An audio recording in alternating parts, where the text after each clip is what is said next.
The UFC is on Paramount Plus on Saturday, and they already have their first knockout for the new deal with Paramount. It's at weigh-ins.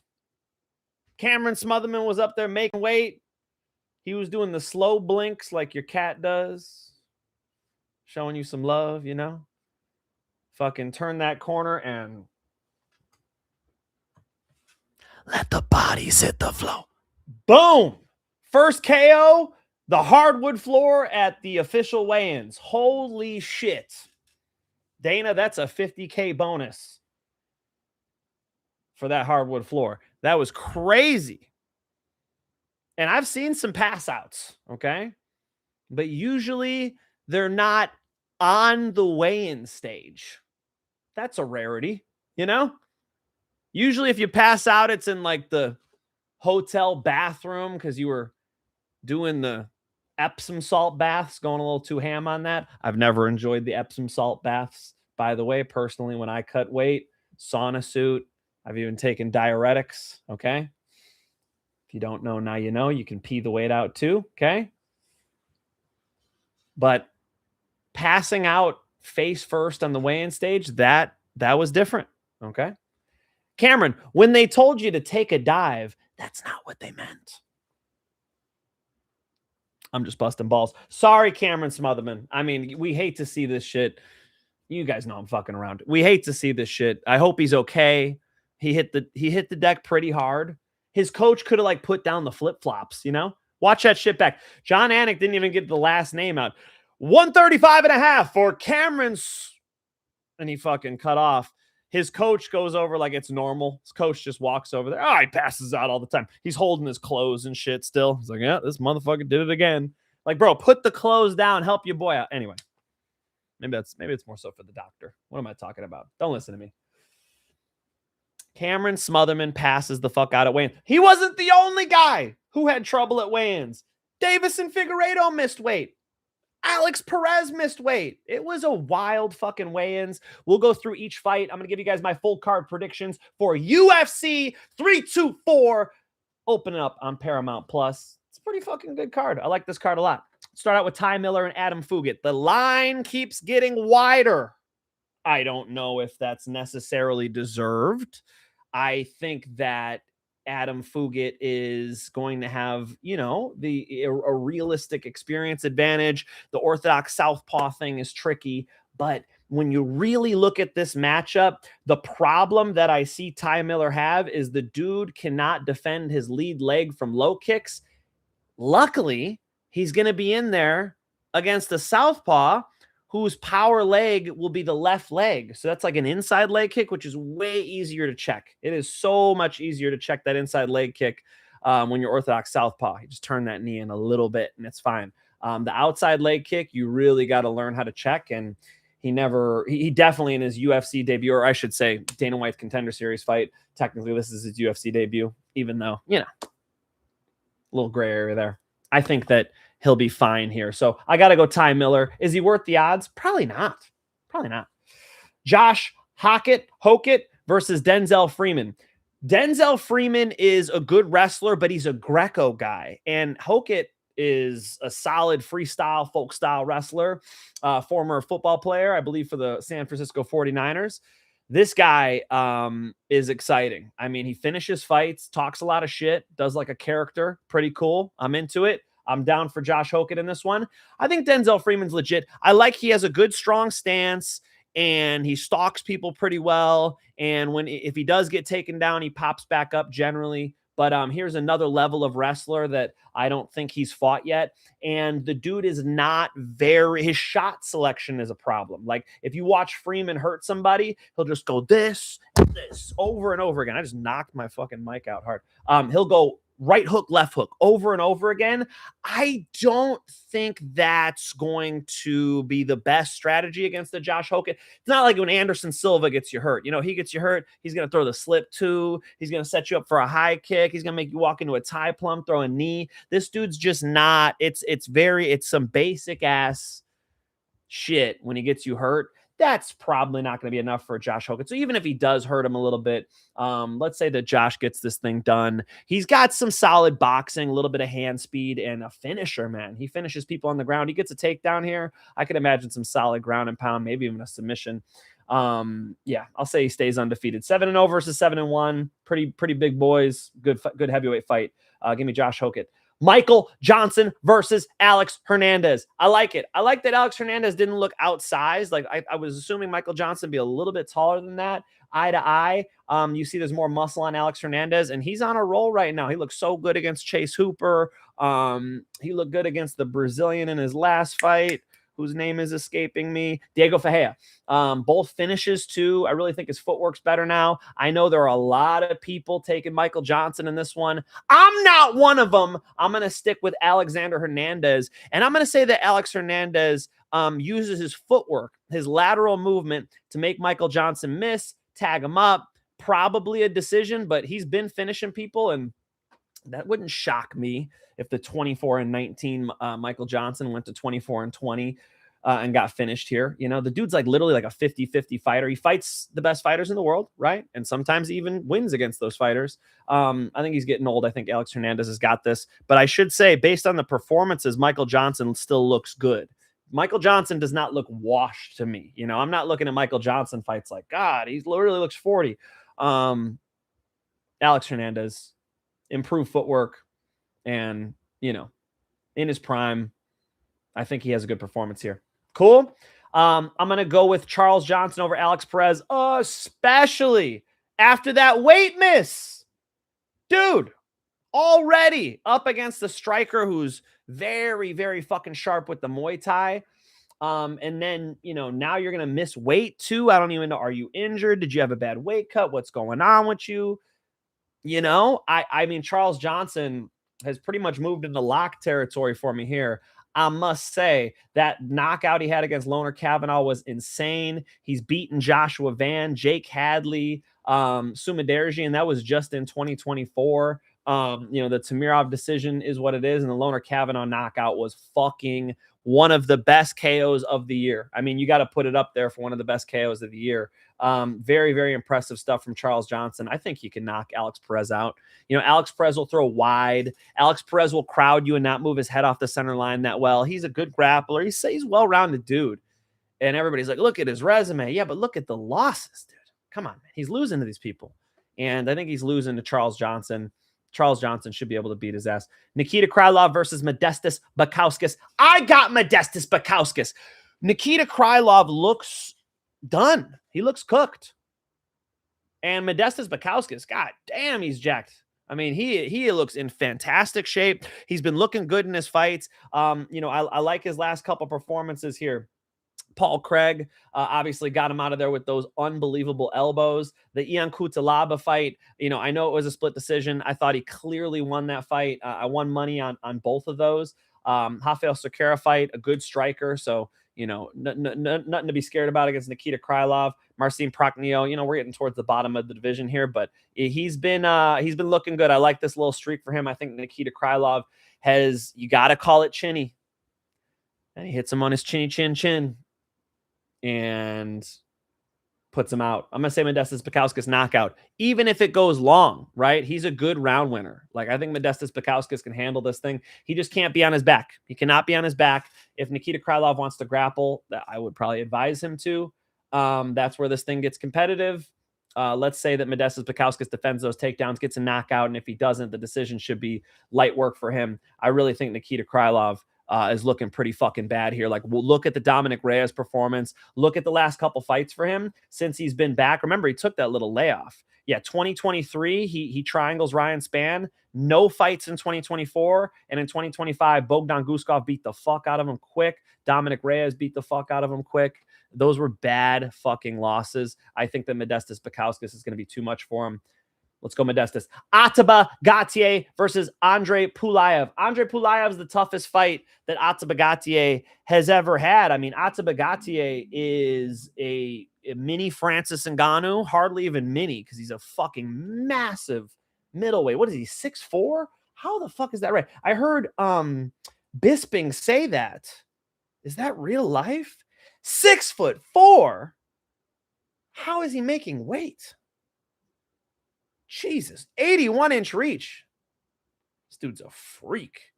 But they got him fighting Treston Vines, who was a welterweight who moved up. It's like, fucking, here's the lamb, God. We're going to sacrifice it for you. You know, it's like, that dude was terrified to be in that cage. Pulyaev is, you know, at least a UFC fighter. This is going to be interesting. Maybe it makes it into the later rounds. That would be nice to see. I just want to see Ateba Gautier get tested for everything. I think that you got to go Ateba Gautier here. There's just a massive difference when it comes to the consequences of getting hit by these two. Pulyaev, more of a round winner, a little more slappy, a little more, you know, he ain't strong like Ateba Gautier is. And apparently there's a Sambo background. Problem with Gautier is it's just there's so much talk and so little tape. Like, I've seen him knock out bums, you know? There's a lot of guys who can knock out bums. So let's see what he looks like against even just a UFC level fighter in Pulyaev. So interesting one. You got to say Ateba Gautier knockout. I'm not surprised if he does it in the first round. You know, you're probably going to have to get him up higher in the division to really test him. But this is interesting, man. Pulyaev, you know, decent output. He's okay. He's okay everywhere. Decent striker. I think they'll have an interesting fight. Interesting matchup for Gautier. What am I going to say? Gautier knockout until, you know, I get evidence otherwise. Umar Nurmagomedov versus Deiveson Figueiredo. Lock of the card.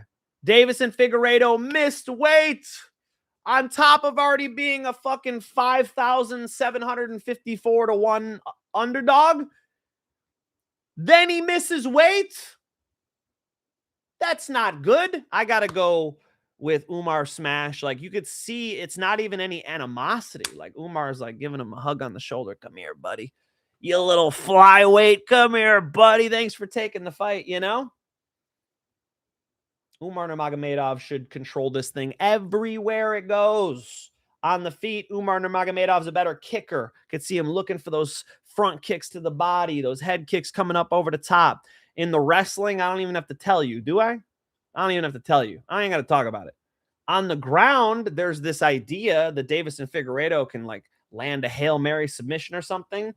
Not likely, because on the ground, you saw the level that Corey Sandhagen could control, beat him up, sweep him. I mean, and Corey Sandhagen was using this wrestling jiu-jitsu blend. Well, Umar Nurmagomedov's going to be, you saw what he did to Corey Sandhagen. He pinned him to the fucking ground like he had some nails, just pinned him. So what is he going to do to this flyweight? You know? Big time lock. Big time lock. Las Vegas knows, though. Umar Nurmagomedov beating Deiveson Figueiredo.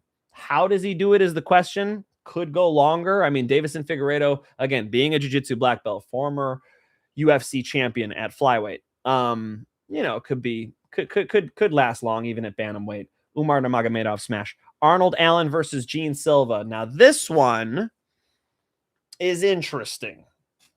And I've been thinking all week, am I going to flip? Am I going to fucking flip on this?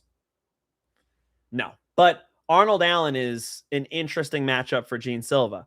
Very technically sound. And he had this like shoulder injury he's been battling with. But look, his only losses are Max Holloway. What was the other big one? Why isn't it coming to mind? Max Holloway. Movsar Evloev, of course. You know, he gets the decision over Giga in 2024. He's been out for a while. It's one of the issues in picking him. I do like that you got kind of two polar opposite styles of striking. You've got Allen, who is very technically sound, reserved, controlled, methodical, thoughtful, right? You got Gene Silva, who just barks and fucking screams. You saw Joe Rogan getting into it at weigh-ins. Joe's fucking, I don't know what he was talking to himself, though. You see, Joe, it reminded me back when Brock Lesnar was up there hitting the flex, and Joe Rogan was like, you know, he's having an out-of-body experience being up there on stage, having fun with these guys who are, you know, exuding a lot of energy out there. They're fucking, these are warriors. These guys are getting ready for battle. And Gene Silva very much embodies that. This guy is, you know, he gets in there like he's on fire. He floors the engine. Okay. This is a guy who is a race car. He's going to try to knock you out hard. He's throwing everything hard. He's coming in, guns ablazing. Be ready to rock when you're in there with Gene Silva. I'll pick Gene Silva here. I think he has more consequence when he hits you. I think Brendan Allen having more of a wrestling game and just a ground game in general would be helpful here. You know, not that he doesn't have those things, but he's just not quite known as being elite in those areas. You know, he's been saying, hey, I've been getting better on my time off. He's super confident.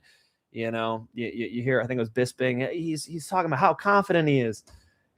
I mean, there are holes in the game of Gene Silva. This is the problem with betting on Gene Silva. It's not like betting on Islam Makhachev, okay? Because he doesn't have where he doesn't. It's not a scenario where you're like, how are you going to beat this guy? He was on his back and he looked like you flipped over a tortoise in that last fight. I mean, he was on his back like somebody get life alert. You know, call the police. This motherfucker can't get up. He doesn't know any mount escapes. You know, it was old school. Randy Couture on top of Chuck Liddell, where Chuck was just reaching his arms out there. You know, we need mount escapes. Anything. So you got a guy like that. You just saw him get his ass beat in his last fight, knocked out. You go, okay, this guy's human. You know, I think Arnold Allen is a sneaky one here. He's one of those underdogs I've been looking at. But I can't let myself be swayed just by like looking at odds and going, why not? This is a pick show. My pick is Gene Silva. I'm going to stick to it. Okay. You ready for another one with the like exact same scenario as far as the favorite underdog thing goes? Natália Silva versus Rose Namajunas. Natália Silva, beautiful woman. Great striker, you know, great on the outside, fast, in her prime, looking like she's destined for a title shot. And Rose Namajunas, you know, UFC champion, former UFC champion, you know, very, very technically sound. Like Rose Namajunas has a high striking IQ, very high striking IQ, knocked out Wei Lee, beat Amanda Hebos, Tracy Cortez, Miranda Maverick, and that's just in the last 2 years. You know, I skipped the Aaron Blanchfield loss there via decision, competitive fight. You know, very, very fucking good fighter. This is a good one. I like that it's at 125. You know, I think Rose is really going to give her a run for her money. You know, between Rose and Arnold Allen, I think like one of them will win. Like one of these underdogs is going to come through. Which one is it? You know, the problem here is it's like Rose usually has this technical advantage. She used to train under Duke Rufus at Rufus Sport. You got to give Pat Barry credit too. You got to give Trevor Whitman credit, you know.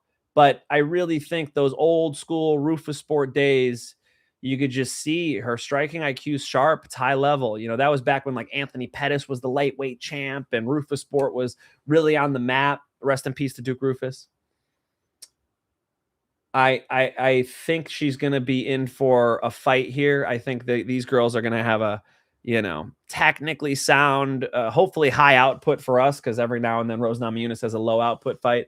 And it'll be hard for them to hit each other. So I think there'll be a lot of leg kicking, you know, a lot of punches that don't land here, don't land flush, and this thing could get close. So, you know, I have to lean Natália Silva. I do. Thank you, The Weights Experience, for the $1. Appreciate you, Weights. Thank you. I didn't wait to read your dono off. See, that was a pretty bad joke. I'm going to go Natália Silva. I'm going to say decision. Not shocked if this thing is like a split decision. That would not shock me at all. I know a lot of you think Natália Silva is just going to like run her over, but why do we underestimate Rose? That's Thug Rose. That's Thug Rose. Y'all must have forgot. Where's Waldo Cortes-Acosta is taking on the Black Beast, Derrick Lewis. How do you not love this fight? Look at that stare down. got up in his grill. That was fucking, that was intense. It was real. It was real. It's a good fight. Where's Waldo has 17 children. Close. I don't know. What do you have? 8 or 9? He's got a lot of kids. He's got a crazy amount of kids. Jeez. My wife's pregnant. Like, wow, one pregnancy. Like, this is a lot. She's going through a lot to have one baby. Imagine cranking out a dozen. Holy fuck. So Waldo's got to feed them kids. Okay? He needs this bonus money. Derrick Lewis needs to get on this White House card. Derrick Lewis loves Donald Trump, wants to get his record expunged, wants to fight at the White House. So he really is going. Look at the shape Derrick Lewis is in. He went on that little skid there, and ever since he got fit, Derrick Lewis is back. He looks maybe better than ever. And this is a real good test for Waldo. It's an interesting matchup for Lewis. Waldo does sometimes drop his hands, skirts the cage. Like, you see Waldo get backed up to that cage sometimes. Sometimes he gets a little slappy with the punches. Derrick Lewis does not get slappy with the punches. Derrick Lewis puts people's lights out. I don't have to tell you guys. You guys know what the Black Beast does to people. Okay? Good fight. I gotta lean. Where's Waldo? Are you guys noticing a trend here? This is not an underdog's card for me, but I'm giving you my perspective that you're getting a run for your money when you're in there with the Black Beast. So this is a cool one. This fight might be the fight I'm most looking forward to on the whole card. These heavyweights are going to throw down. I'm super excited to see it. Give me Waldo, maybe even TKO, but it could go long. He could land a lot of jabs and be smart about this and keep Black Beast off of him and get it on the cards. That would not be crazy to me. If it's Black Beast, it's knockout. I mean, you guys already know. Derrick Lewis, not much of a round winner. He's more of a decapitation guy. So he'll collect the head or he'll lose a decision here. Give me where's Waldo. Co-main event. Sugar Sean O'Malley versus Song Yadong. Sugar Sean O'Malley should be able to outstrike Song Yadong. Song Yadong was in a competitive kickboxing fight with Henry Cejudo. He was winning, but not by that much. Henry Cejudo is 4 feet tall. God bless him. Nice dude. Shared a joint with him. You guys know that if you're a fan of the show. I won't tell you again. Henry's the man. But Sean O'Malley should be a much better striker than Song Yadong. Song Yadong will be looking for takedowns here. Uriah Faber is going to be in his corner. Uriah Faber he's got this great wrestling background, and all of his guys can always grapple. Like, they always have that option. Whether it be offensively or defensively. I guess Slava Claus, but you guys know Slava Claus is a specialist who went there to grapple. Okay, we'll put the asterisk on Slava Claus. Besides Slava Claus, I mean, you're looking at, a gym that knows how to grapple. If Song Yadong just shows us that level to his game, puts pressure on him, tries to marab him a little bit, and includes the striking, now we've got a Song Yadong fight. But I'm not going to say that happens. I think Song Yadong will be stuck on the feet too much with Sugar Sean. And when Sugar Sean's loose and relaxed, pop, pop, he gets those shoulders relaxed. He can whip those shots out there. He's one of the best strikers in the UFC, So let's say Sugar Sean gets back on the map. There's a lot at stake for Sugar Sean. If he gets this W, he's potentially looking at a Petr Yan rematch. He won the decision in the last one. So, I mean, that's an easy one to hype for the UFC, Sugar Sean versus Petr Yan 2. Count me in. So I think he'll get it done. Yeah. Sugar Sean bouncing back. He had a really tough time with Merab, but it's fair to say Merab is a bad matchup for Sean O'Malley.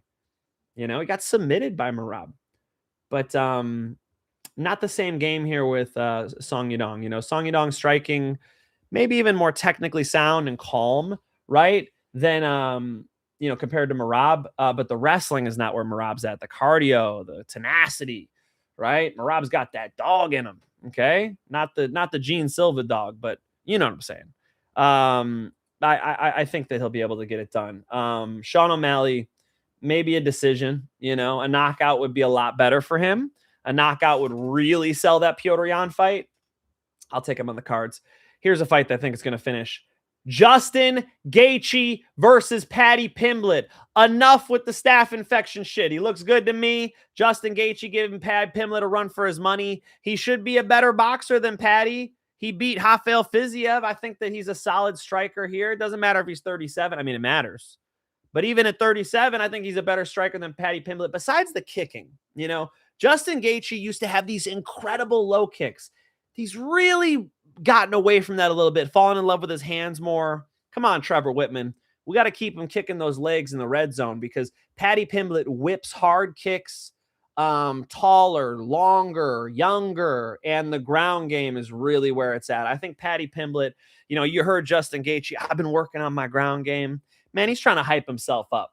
He's trying to hype himself up. You know, Justin Gaethje's jiu-jitsu, not great, right? Khabib takes him down. He's like, I'm going to put my cup in your face. I'm going to get this mounted triangle. You know, word on the street is Justin Gaethje's jiu-jitsu, not good.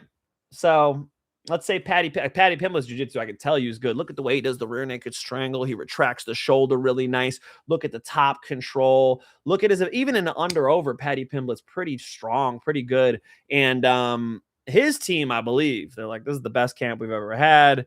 He's looking strong. He's fit. He's ready to go, you know, because the 5 rounds things could concern you, right? Paddy's really never been pushed into those deep waters. When he went 3 rounds with Jared Gordon, he almost lost.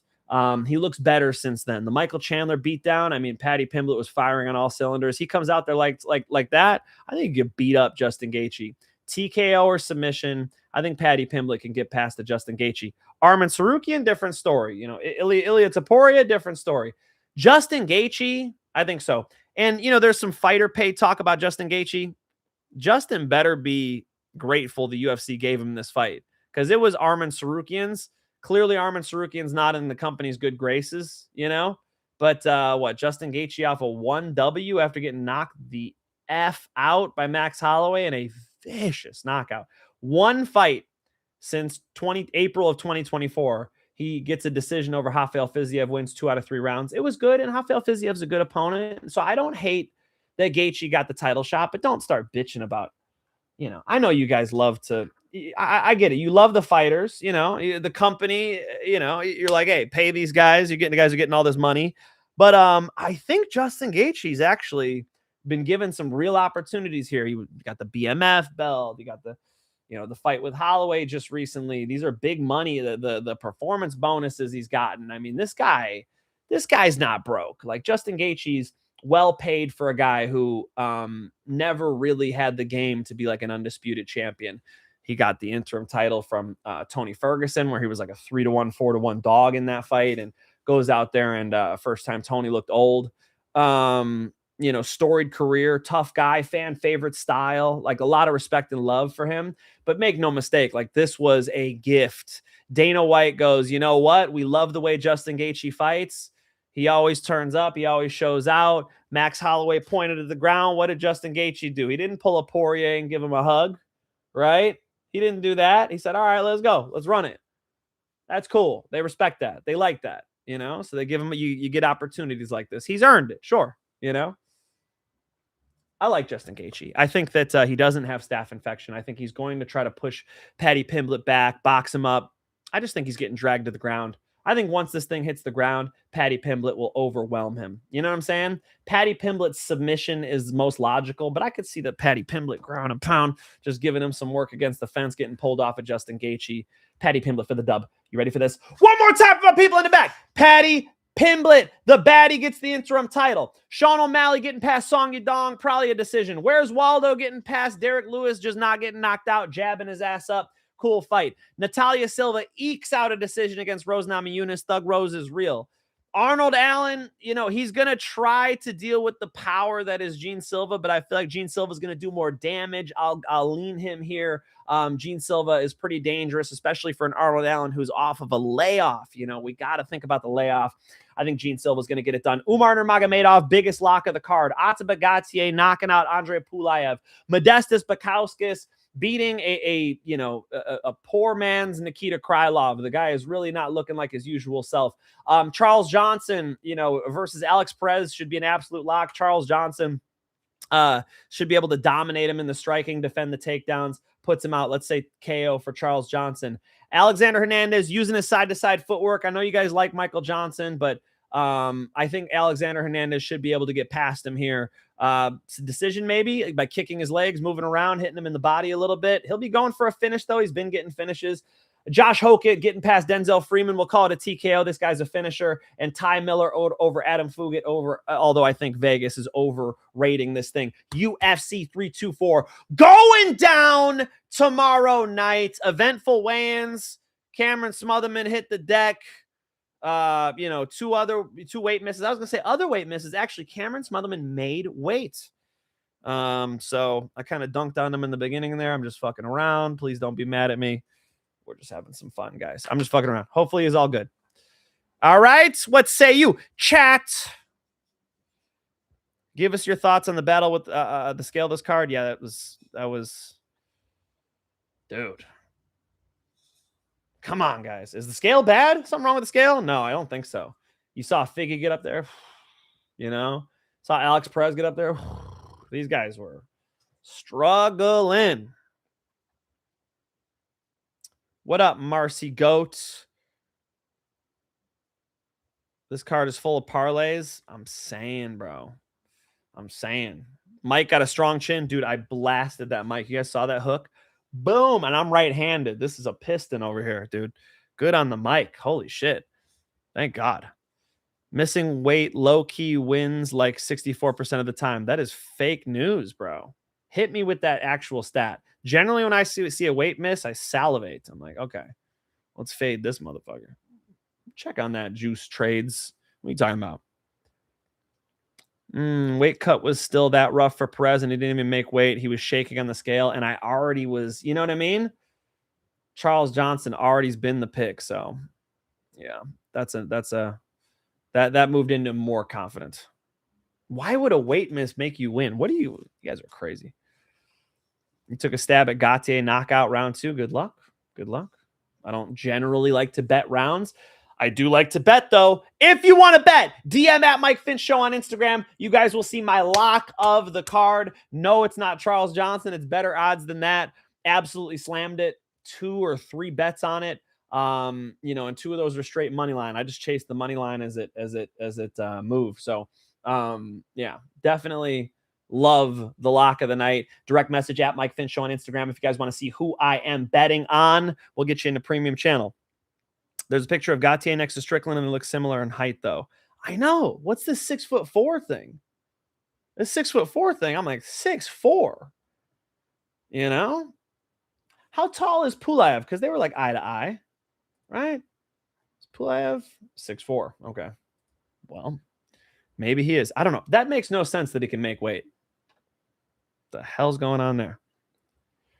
Allen can get pretty wild and isn't really that accurate when you look at the numbers. He's barely over 40%. For Allen, the reason why I can't pick Allen here is because the stylistic matchup, like I want somebody who could take Gene Silva down, and that layoff is a problem too, man.